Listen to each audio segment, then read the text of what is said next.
हरे कृष्णा, राधे राधे। जन्माष्टमी की बहुत बहुत शुभकामनाएं। दोस्तों, जो भी ठाकुर जी को नया पहली बार जन्माष्टमी में घर ला रहे तो वो किस प्रकार से ठाकुर जी की स्थापना करेंगे, प्रतिष्ठा करेंगे, तो इसके ऊपर बहुत सारे क्वेश्चंस हैं।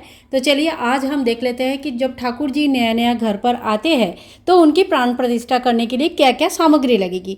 इस वीडियो में हम सामग्री देख लेंगे और अगले वीडियो में हम देखेंगे कि किस तरह से हम प्राण प्रतिष्ठा करेंगे। तो देखिए, एक बात पहले ही क्लियर करना चाहती हूँ।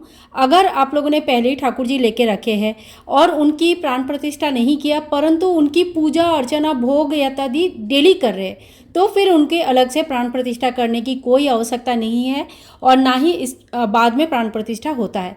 प्राण प्रतिष्ठा केवल मात्र एक ही बार होता है, वो भी जब नया ठाकुर जी आप कोई मार्केट से, बाजार से जब घर पर लाते हो उसी वक्त होता है।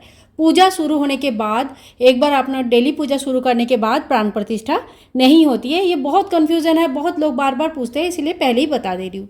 तो देखिए, ठाकुर जी की प्राण प्रतिष्ठा के लिए सर्वप्रथम आप घी का दीपक और साथ साथ में धूप बत्ती इत्यादि तो ज़रूर ले लीजिएगा। वो मैं अभी यहाँ नहीं दिखा रही हूँ क्योंकि ये तो कंपलसरी चीज़ें हैं, ठीक है। और इसके बाद आप इस तरह से एक आसन तैयार कर लीजिएगा बहुत ही बढ़िया तरीके से। और क्या क्या सामान हमें चाहिए, तो ठाकुर जी को आप 5 चीज़ों के अंदर रख के, फिर मतलब जैसे 5 चीज़ों के अंदर रख के फिर उनकी प्राण प्रतिष्ठा कर सकते हैं। 11 चीज़ों के अंदर रख के कर सकते हैं। बहुत लोग 21 चीज़ों के अंदर रख के भी प्राण प्रतिष्ठा करते हैं। तो बहुत ही सरल विधि से मैं यहाँ पे दिखा रही हूँ क्या क्या चीज़ हमें चाहिए। 5 चीज़ों के अंदर अंदर रख के हम लोग प्राण प्रतिष्ठा कैसे करेंगे, चलिए देख लेते हैं। तो सबसे पहले देखो, ठाकुर जी को कोई सब्जी के अंदर रखा जाता है। इसका कोई सीक्वेंस ऐसा नहीं है कि आपको इसके बाद इसके ही रखना है, आप अलग अलग भी रख सकते हैं। कोई चीज़ें आगे पीछे भी हो सकते हैं, कोई दिक्कत नहीं है। तो यहाँ पे मैंने सब्जी के लिए आलू ले लिया है। आप कोई भी फ्रेश सब्जी ले सकते हैं, जो भी परवल है या टमाटर है, कोई भी जो सब्जी आपके घर में है, शिमला मिर्च है, वो सारी चीज़ें आप ले सकते हैं। मिर्ची वगैरह मत लीजिएगा, तीखा चीज़ें मत लीजिएगा, कड़वा चीज़ें मत लीजिएगा। बाकी नॉर्मल जो सब्जी है वो ले सकते हैं। मैंने यहाँ पे आलू ले लिया है, ठीक है। इसके बाद देखिए, सब्जी में के बाद हमें कोई फल चाहिए होता है, तो यहाँ पे मैंने फल ले लिया है। आप चाहे तो मिक्स फ्रूट भी ले सकते हैं, जैसे 5 प्रकार का या 7 प्रकार का फल ले सकते हैं, या कोई एक ही प्रकार का फल ले सकते हैं। अच्छा, ये कितने अमाउंट लेनी है? इतनी अमाउंट लेनी है कि आपके ठाकुर जी की जब प्राण प्रतिष्ठा करेंगे तो इन सब चीज़ों से ठाकुर जी पूरी तरह से ढक जानी चाहिए। यानी कि कम से कम 500, मतलब एकदम छोटी भी ठाकुर जी है 0 नंबर 1 नंबर का, तभी भी आपको 500 करके सामान चाहिए होगा। बड़ा ठाकुर जी है तो अकॉर्डिंगली आपको 1 किलो, 1.5 किलो, 2.5 किलो या जितने बड़े हैं उस हिसाब से आपको सामान चाहिए होगा, ठीक है। इसके बाद देखो, ठाकुर जी को कोई अनाज के अंदर रखा जाता है। तो जो भी चीज़ें आप यूज़ करोगे ना, बिल्कुल आप एकदम नया चीज़ें यूज़ कीजिएगा। घर में जो चीज़ व्यवहार हो रहा है वो चीज़ें यूज़ मत कीजिएगा। तो देखिए, यहाँ पे ये है ग्रीन मूंग, जो पूरा मूंग आता है ना हरा कलर का, वो मूंग दाल मैंने ले लिया है। मसूर के दाल का यूज़ नहीं होती है तो आप गेहूँ ले सकते हैं, मूंग दाल ले सकते हैं। मैंने यहाँ पे मूंग दाल ले लिया है, ठीक है। इसके बाद हम कोई मीठा चीज़ों के अंदर रखते हैं ठाकुर जी को। तो यहाँ पे देखिए, मैंने यहाँ पे चीनी ले लिया है। आप चीनी की जगह कोई मिठाई, लड्डू इत्यादि भी ले सकते हैं, ठीक है। तो यहाँ पे मैंने 1 किलो चीनी ले लिया है।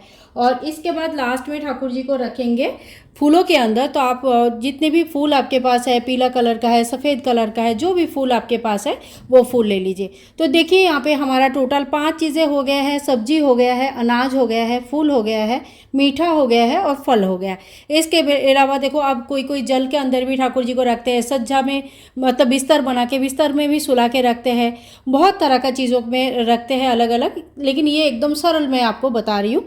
और इसके फूलों के साथ साथ आपको तुलसी मंजरी या तुलसी दल होना आवश्यक है, तो आप तुलसी के पत्ते जरूर ले लीजिए। प्राण प्रतिष्ठा संपूर्ण होने के बाद ठाकुर जी को पंचामृत से स्नान करवाया जाता है। इसके लिए आपको 5 चीज़ों की आवश्यकता पड़ेगी। यहाँ पे मैंने दूध ले लिया, कच्चा गाय का दूध होना चाहिए। यहाँ पे मैंने शहद ले लिया, मधु ले लिया जो हनी होती है, और यहाँ पे गाय का दूध से बना हुआ दही है, ठीक है। ये 3 चीज़ें हो गया। इसके अलावा हमें चाहिए शक्कर। यानी कि कोई कोई इसको भूरा भी बना के लेते हैं। तो शक्कर हमने ले लिया है। इससे हमें बनानी होती है पंचामृत, ठीक है। और इसके बाद चाहिए हमें घी, तो गाय का शुद्ध देसी घी ही हमें चाहिए होगा। तो ये 5 सामान हमें चाहिए होता है पंचामृत बनाने के लिए।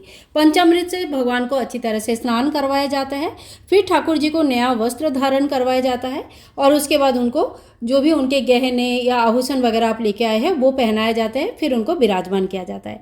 तो ये वो समस्त सामग्री है जो ठाकुर जी की प्राण प्रतिष्ठा के लिए हमें चाहिए होगा। आज का वीडियो यहीं तक। अगले वीडियो में हम फिर मिलेंगे और ठाकुर जी की संपूर्ण प्राण प्रतिष्ठा करके दिखाएंगे कि किस प्रकार से आप नया ठाकुर जी की प्राण प्रतिष्ठा घर पर बहुत ही सरल विधि से कर सकते हैं और जन्माष्टमी के दिन केवल मात्र एक ही दिन में प्राण प्रतिष्ठा हो जाती है। तो आज की वीडियो में अगर कुछ भी आपको अच्छा लगा है तो please like share and comment, channel को सब्सक्राइब करके रखिएगा। मिलूंगी नेक्स्ट वीडियो में, तब तक के लिए हैप्पी जन्माष्टमी।